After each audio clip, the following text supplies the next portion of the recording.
Днес ви представяме очарователния приказен прожектор с детски приказки, песнички и образователно съдържание на български език. Той е подходящ за деца над 3 годинки и с него те могат да научат както буквичките, така и да слушат великолепни приказки, докато заспиват и различни приспивни мелодийки, които да ги успокояват.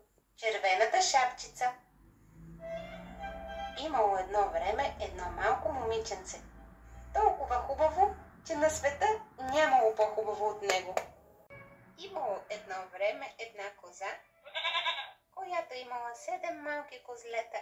4 годишни времена: пролет, лято, есен, зима. Едно жълто пате. Агънце.